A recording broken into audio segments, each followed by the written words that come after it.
이 시간 저희들에게 주신 하나님 말씀 사무엘상 22장 3절 4절의 말씀입니다. 함께 봉독하심으로 하나님 말씀을 받으십니다.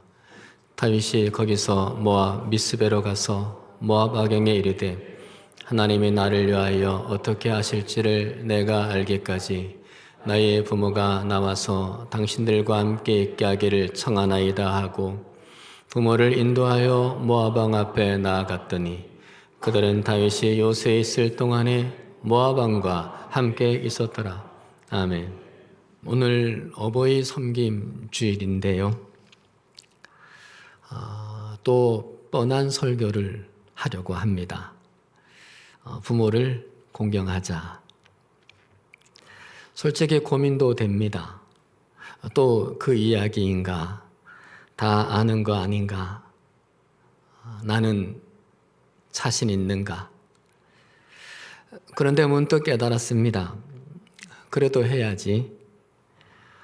우리는 너무나 잘 잊고 사는 존재니까 사랑받고도 있고 은혜 받고도 있고 부모님의 눈물과 희생을 너무 쉽게 잊고 살아가니까 아마 그래서 하나님도 이 말씀을 구약에도 말씀하시고 신약에도 또 말씀하시고 지겹도록 내 부모를 공경하라 하신 거야.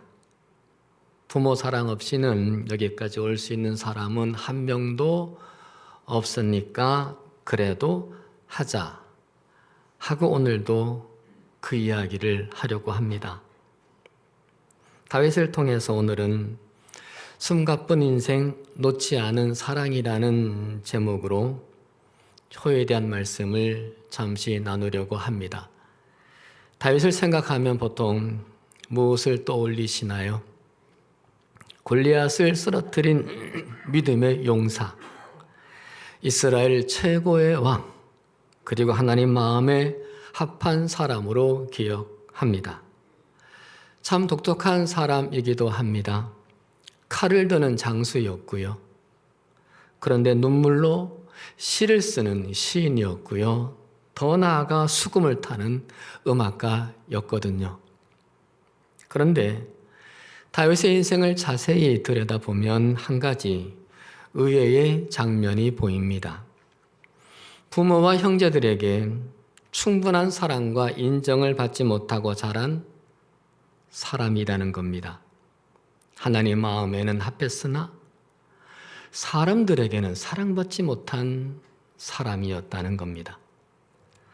사무엘 선지자가 다윗의 집에 이스라엘의 두 번째 왕이 될 사람을 찾으러 왔을 때를 기억을 하시죠. 아버지 이새는 너무나 기뻤습니다.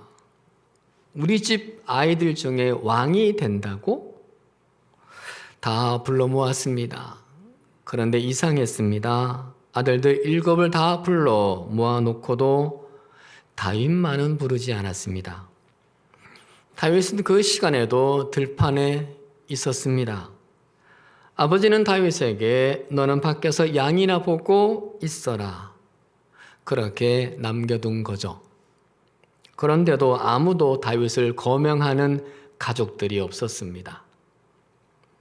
너는 여기 낄 사람이 아니다. 그것이 집안 분위기였습니다. 다윗은 어린 시절부터 그렇게 늘 뒤에 있는 아이였습니다. 인정받지 못하고 기대받지 못하고 관심받고 밖으로 밀려난 채 쭉 살아왔습니다. 그래서인지 다윗은 훗날 시편 27편 10절에서 이런 슬픈 고백을 합니다. 내 부모는 나를 버렸으나. 형제들도 마찬가지였습니다. 후에 다윗이 골리앗과 싸우려 할 때에 형 엘리압이 형제들을 대표해서 화를 내며 괄시를 합니다. 사무엘상 17장 28절이죠. 너는 어쩌자고 여기까지 내려왔느냐? 들판에 있는 몇 마리도 안 되는 양은 누구에게 떠맡겨 놓았느냐? 이 건방지고 고집 센 녀석아, 네가 전쟁 구경을 하려고 내려온 것을 누가 모를 줄 아느냐? 걱정하거나 격려해 주지 않았습니다. 아예 인정하지를 않습니다. 해서 다윗이 시편 69편 8절에서 또 이런 슬픈 고백을 했습니다. 내가 나의 형제에게는 객이 되고 낯선 사람이 되었나이다. 때문에 일부 학자들과 유대 전승자들은 다윗이 이복 형제가 아니었을까? 의심할 정도였습니다. 다윗은 이렇게 부모 형제들에게 사랑과 지지를 받지 못했습니다. 상처가 많을 수밖에 없었습니다. 외톨이였습니다. 서러움과 억울함이 많았습니다. 그런데 놀라운 것은요, 그런 다윗이 부모를 정성껏 모시고 형제들을 챙겼다는 겁니다. 오늘 본문이 바로 그 장면을 기록해 주고 있습니다. 본문의 상황은 처절합니다. 다윗이 자기 목숨 하나 건사하기도 힘든 처지였습니다. 도망자 신세입니다. 집도 없고 재산도 없습니다. 하루아침에 국가의 지명 수배자가 되었습니다. 사울 왕은 군대를 동원해서 다윗을 잡아 죽이려 했습니다. 다윗을 숨겨주면 다 죽여버린다 선포한 겁니다. 실제로 높 땅의 제사장들이 다윗에게 떡을 주었다는 이유로 학살당합니다. 여자와 아이들까지 다 죽습니다. 한 마을이 피바다가 되었습니다. 다윗은 그런 살벌한 상황에서 오늘은 아둘람굴에 숨어 있고 내일은 또 어느 산 속에, 그 다음 날은 또 어느 광야로 또 돌아다닐 겁니다. 잠도 제대로 못 잡니다. 누가 밀고 할지를 모릅니다. 언제 사월의 칼이 들이닥칠지 모릅니다. 조금 전에는 이방 나라 블레셋으로 망명까지 갔었습니다. 그런데 그가 골리앗을 죽였다는 다윗이라는 정체가 탄로납니다. 살아남으려고 침을 흘리며 미친 사람 연기까지 했습니다. 자존심, 체면, 그런 거 다 무너진 지 오래입니다. 그저 살아야 한다, 그 생각 하나뿐이었습니다. 그야말로 숨가쁜 인생이었습니다.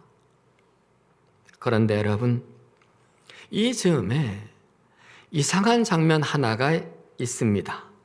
오늘 본문 1절을 보면 다윗이 아둘람굴로 도망갔을 때 그의 형제와 아버지 온 집이 듣고 그리로 내려갔다고 기록합니다. 예전에는 다윗을 들판으로 밀어냈던 가족들입니다. 무시하고 매몰차게만 했던 가족들입니다. 그런데 이제 힘들게 되었다며 도와달라고 찾아왔습니다. 여러분 같으면 어떻게 하셨겠습니까? 이제 와서 왜 나를 찾으시는 겁니까? 말을 해도 전혀 이상하지 않습니다. 각자 살아남읍시다. 지금은 어쩔 수 없잖아요. 나도 힘들어 죽겠어요. 나도 하루하루 겨우 살아가요. 그렇게 말해도 괜찮습니다. 그럴 처지였으니까. 그런데 다윗 그렇게 하지 않았습니다. 3절을 보면 다윗이 거기서 모압 미스베로 가서 모압 왕에게 이르되 나의 부모가 나와서 당신들과 함께 있게 하기를 청하나이다. 부모님을 모시고 모압 왕을 찾아갔습니다. 제 부모님 좀 살려주십시오. 안전한 이곳에 머물게 해주십시오. 간청을 하죠. 왜 굳이 모압이었을까요? 이방 나라인데. 모압은 다윗의 증조모인 룻의 고향이었거든요. 모압과 어느 정도 연고가 있었기 때문입니다. 하지만 그 모압까지 가는 과정이 위험했습니다.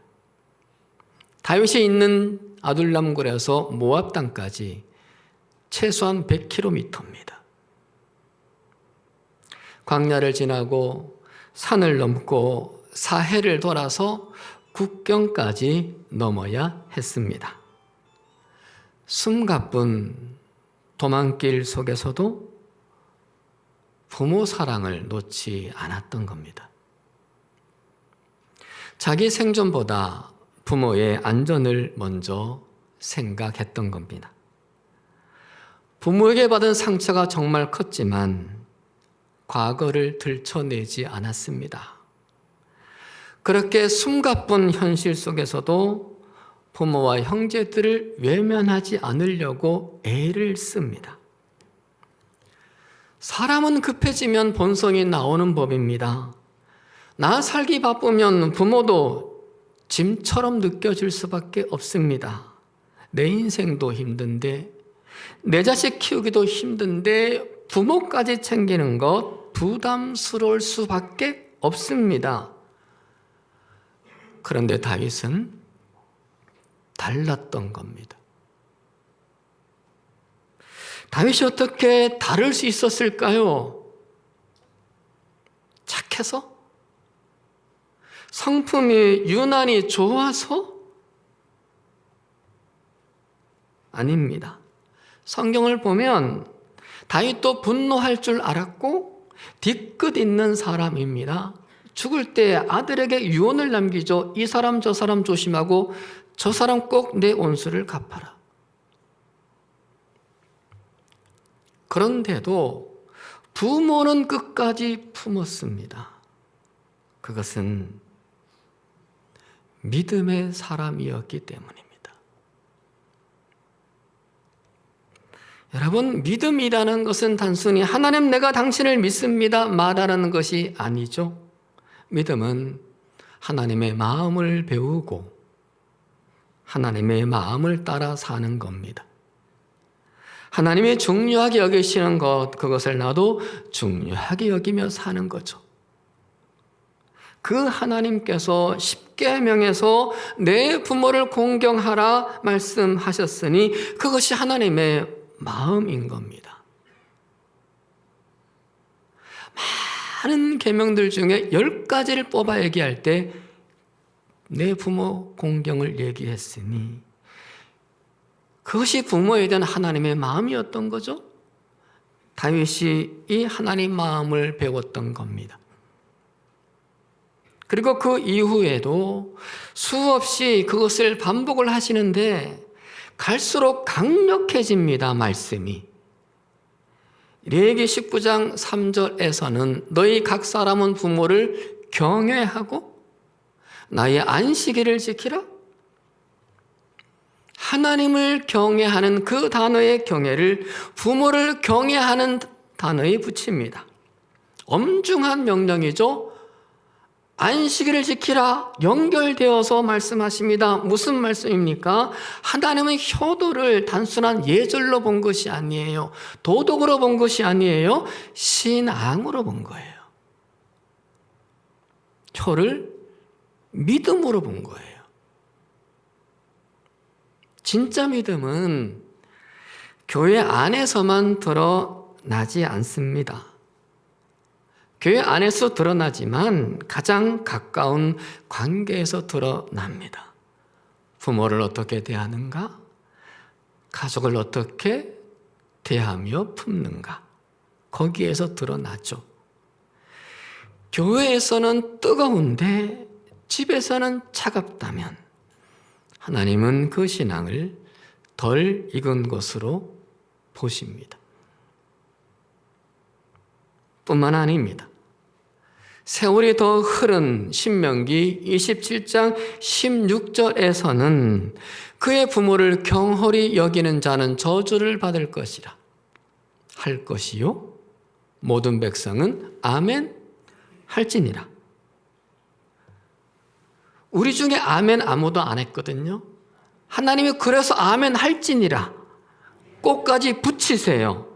이거 아멘이 힘든 거거든요. 왜? 부모를 경홀히 여기는 자는 저주를 받을 것이라. 여기엔 누가 아멘 하겠어요? 근데 아멘 하라고 명령하십니다. 한 사람도 예외 없이 모든 백성은 다 아멘 할지니라 하십니다. 나를 이해해준 부모의 자식만이 아니죠. 나를 사랑해준 부모의 자식만이 아니죠.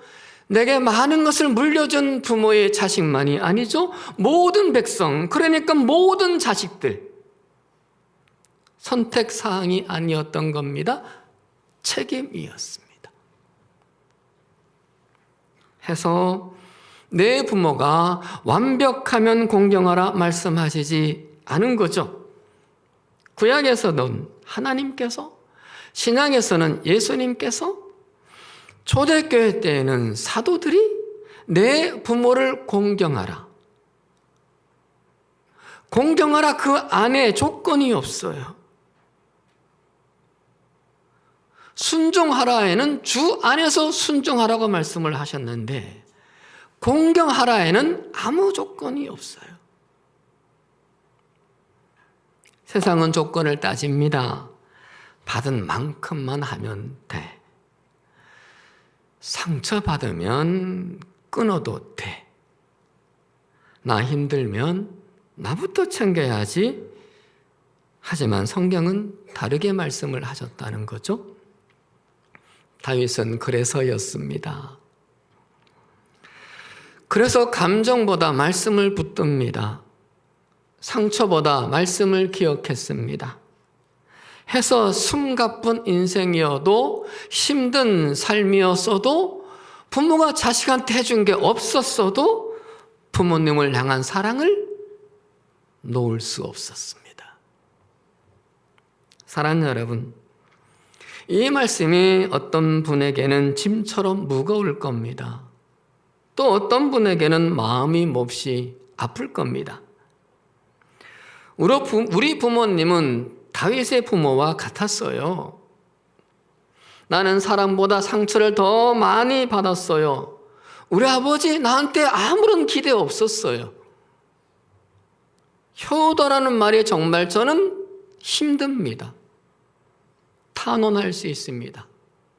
엄마는 되는데 아버지는 절대 안 돼요. 아버지는 되는데 엄마는 결코 안 돼요. 울부짖을 수 있습니다. 어떻게 하면 좋을지 고민이 됩니다. 정말 다윗처럼 나도 하고 싶은데 어떻게 그리 할 수 있을까? 괴롭습니다. 그저 말씀에 순종하라면 억지로 한두 번은 하겠는데, 근데 한두 번 할 때조차 또 상처받을까 봐 걱정이 앞섭니다. 그런 분들 계실 겁니다. 그런 분들에게 팁을 하나 드리고 싶습니다. 다윗이 그렇게 부모를 챙긴 것은 말씀 때문만은 아니었습니다. 중요한 것이 하나 있었습니다. 그것은 다윗을 그렇게 할 수 있게 한 힘이 있었다는 건데요. 그건 바로 하나님의 사랑이었습니다. 무슨 말씀이냐 하면 앞서 말씀드린 시편 27편 10절을 다시 볼까요? 내 부모는 나를 버렸다. 그러나 여호와는 나를 영접하시리이다. 내가 여호와를 영접하는 게 아니라 여호와가 나를 영접했다. 고백합니다.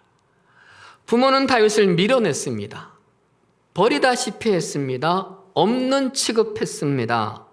하지만 다윗은 거기서 무너지지 않았습니다. 왜요? 하나님이 다윗을 영접했기 때문에.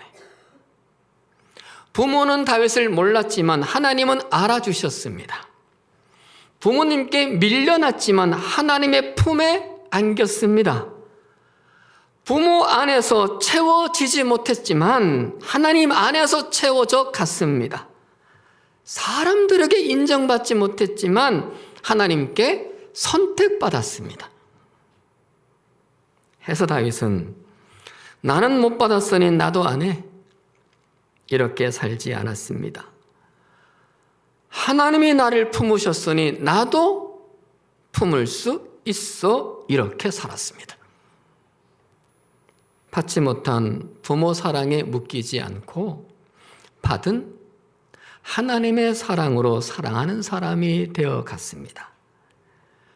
정말 힘들게 사는 인생이었습니다만 그래도 상처보다 하나님의 은혜, 고생보다 하나님의 사랑이 그 상처, 그 고생보다 더 커져 갔기 때문입니다.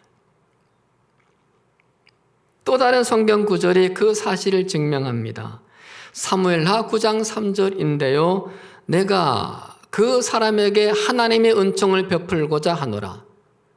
여기서 내는 다윗이고 그 사람은 사울의 자손들입니다.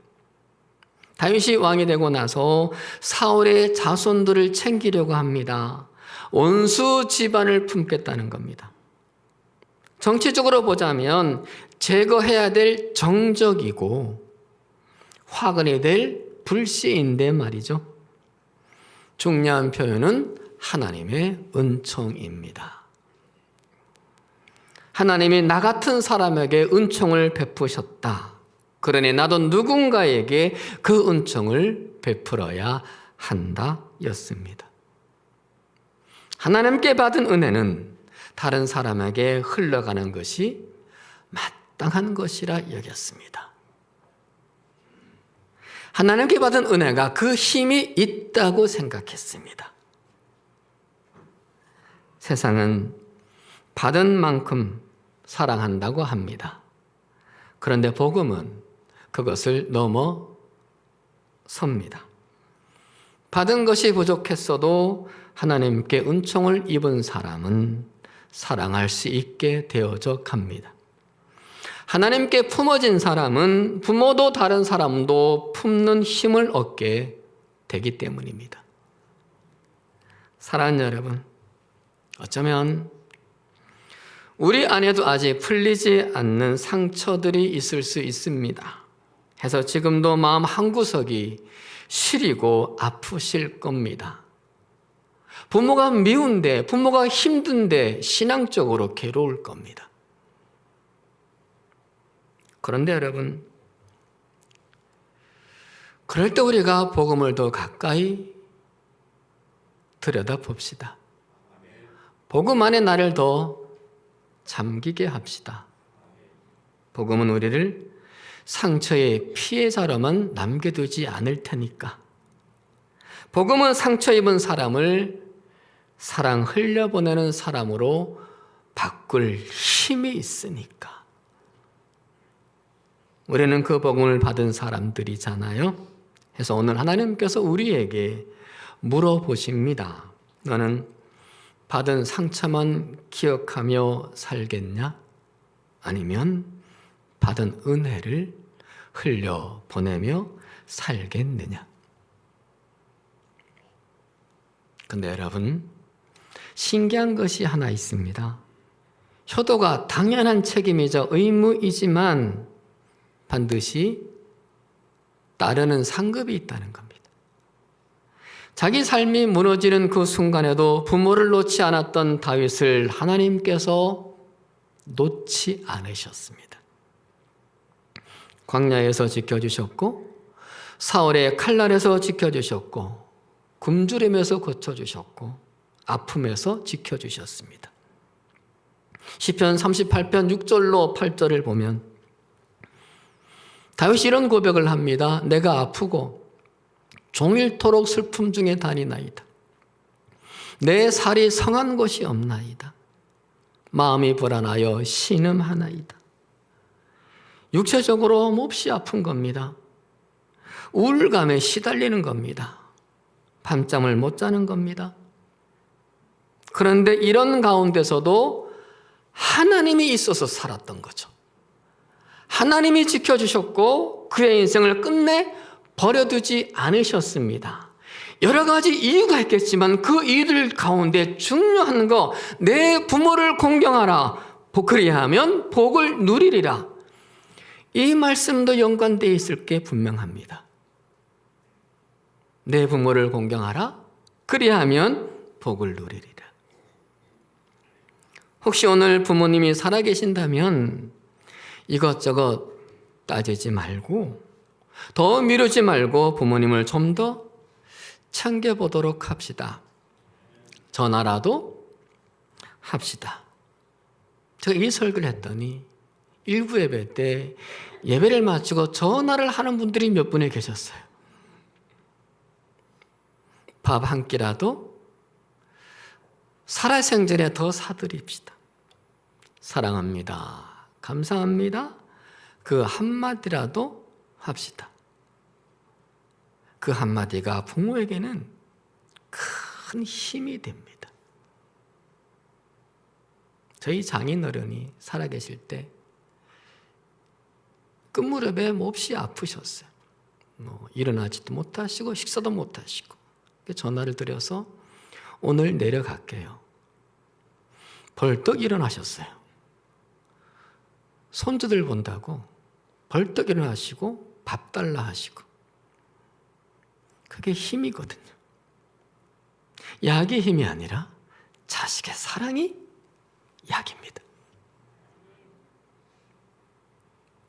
그리고 이미 돌아가신 분들은, 부모님이 돌아가신 분들은 오늘 또 늦기 전에 내 가족들을 더 사랑하도록 합시다. 내 곁에 있는 아내에게, 남편에게, 그리고 자녀에게, 형제들에게 좀 더 따뜻한 내가 되어주도록 합시다. 물론 다들 숨가쁜 인생들입니다. 다들 힘듭니다. 그런데 그 가운데서도 끝까지 놓지 말아야 할 것 기억합시다. 부모에 대한 사랑, 가족에 대한 사랑. 그것이 믿음의 증거입니다. 그것이 하나님께 은혜 받고 사랑받은 증거입니다. 그 증거가 하나님께 보여질 때 하나님이 주시는 복을 누리시게 될 줄 믿습니다. 말씀 마칩니다. 다윗의 인생은 참 숨가빴습니다. 너무 힘겨웠습니다. 옆에를 돌아볼 힘이 없었습니다. 그런데 그런 인생 속에서도 끝까지 놓지 않은 것 있었습니다. 하나님이었고 부모님이었습니다. 오늘 우리도 그렇습니다. 숨가쁘고 벅차고 힘들고 바쁩니다. 그래도 여러분, 다윗처럼 놓지 않는 사랑 우리 안에 있기를 바랍니다. 상처를 넘어 사랑해 봅시다. 바쁨을 넘어 공경해 봅시다. 후회를 좀이라도 덜 남기자고요. 오늘 미루지 말자고요. 그리고 기억하십시다. 부모를 품는 사람을 하나님도 품으신다는 것, 부모를 공경하는 사람의 길을 하나님이 복되게 하신다는 것, 하나님은 오늘도 찾으십니다. 숨가쁜 인생 속에서도 끝까지 놓지 않는 사랑으로 살아가는 그 자식을. 기도하십니다. 하나님, 오늘도 말씀으로 우리를 깨워주시니 감사드립니다. 숨가쁜 인생 속에서도 사랑을 놓지 않았던 다윗처럼 우리도 믿음으로 부모와 가족을 사랑하게 주시옵소서. 바쁘고 힘들고 어렵다는 이유로 사랑을 미루고 상처만 붙들고 살았던 모습들을 용서해 주시옵소서. 하나님께 받은 은혜로 다시 품게 하시고 살아계신 부모님께 더 늦기 전에 사랑과 감사를 표현할 수 있게 해 주시옵소서. 용기 내게 해 주시옵소서. 상처 있는 마음들은 주님께서 위로해 주시고 우리 가정마다 이해와 용서와 따뜻함이 회복되게 해 주시옵소서. 믿음을 말이 아니라 사랑으로 증명하게 하시고 부모를 공경하는 우리에게 주시는 복이 우리 가운데 풍성하게 해 주시옵소서. 예수 그리스도의 이름으로 기도드리옵나이다. 아멘.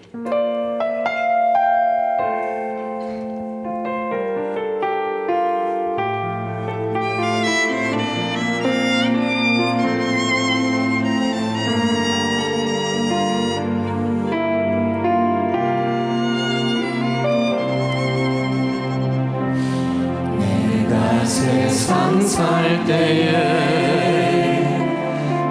잠시 잊고 있었던 사람, 항상 곁에 계셔서 깨닫지 못한 그 귀한 사람, 내가 아플 때 더 아파하시고 내가 울 때에 더 많이 울고 나를 위해서 늘 고생하시고 아무 말 없이 사랑 주시네. 우리 부모님 통해 사랑의 하나님 형상 내가 봅니다. 우리 부모님 통해 생명까지 내어주신 예수님 사랑 봅니다.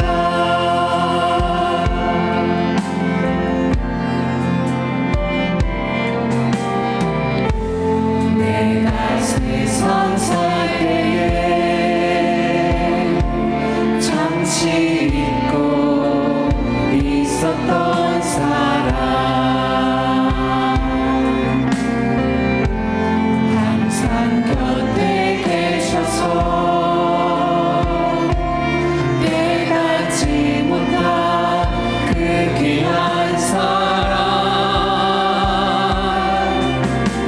내가 아플 때 더 아파하시고 내가 울 때에 더 많이 울고 나를 위해서 늘 고생하시고 아무 말 없이 사랑 주시네.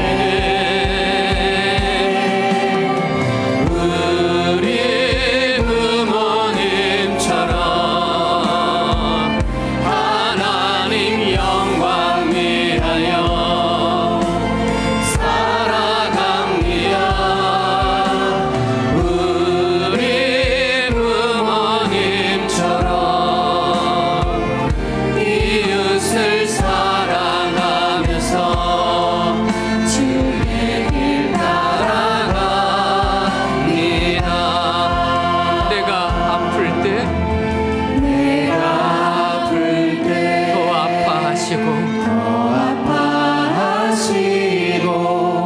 내가 울 때 더 많이 울고 더 많이 울고 나를 위해서 늘 고생하시고 아무 말 없이 사랑 주시네. 우리 부모님 통해 사랑의 하나님 형상 내가 봅니다. 우리 부모님 통해 생명까지 내어주신 예수님 사랑합니다. 우리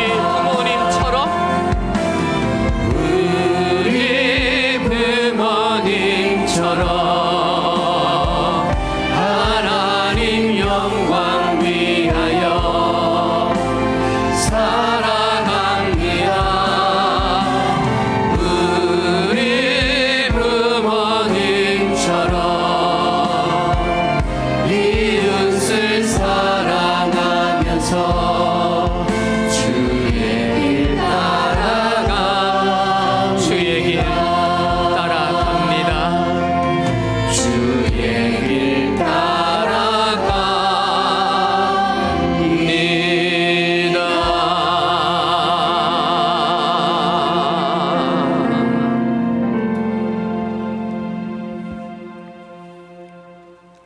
하나님, 우리를 여기까지 인도해 주신 당신께 감사를 드립니다.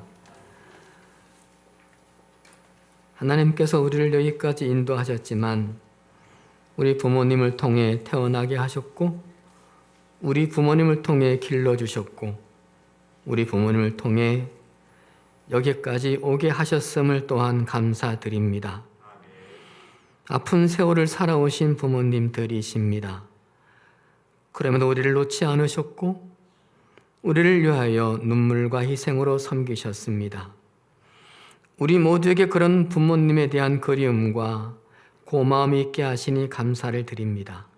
또한 이 시간 고 계신 우리들이 또한 좋은 부모님 되지 못해도 그래도 사랑할 자녀들, 돌볼 자녀들이 있게 하심 감사드립니다. 그들과 함께 살아가며 우리가 살 소망이 있고 살아갈 힘이 생겼음을 감사드립니다. 하나님, 이 시간 고 계신 우리 모두를 그 사랑과 그 은혜 안에 기쁨으로 살아가게 해주시옵소서. 다시금 그 모든 걸 기억하며 힘을 내어 살아가게 하여 주시옵소서. 무엇보다 우리에게 은혜를 베푸신 당신이 있기에 사랑할 힘을 얻고 살아갈 힘을 얻고 품을 힘을 얻게 하여 주옵소서. 그것이 우리에게 복이 되게 주시옵소서. 하나님, 모든 것 감사하여 우리를 드렸습니다. 마음과 심령과 시간과 재능과 성미와 드릴 수 있는 걸 드리며 예물도 분별하여 드렸습니다. 다 받으시고 하나님의 뜻대로 사용하여 주옵소서. 하나님의 나라를 일으켜 주옵소서. 주의 복음을 세워 주시옵소서. 하여 우리 성도님들이 드리는 모든 것들로 하나님의 기쁨이 되게 하여 주옵소서. 또한 성도님들의 드림 가운데에 기도의 제목 마음에서 온 가정의 모든 것들도 맡기오니 하나님 들어주시고 주 은혜 가운데에 복되게 만들어 주시옵소서. 예수 그리스도의 이름으로 축복하오며 복음 기도드리옵나이다. 아멘.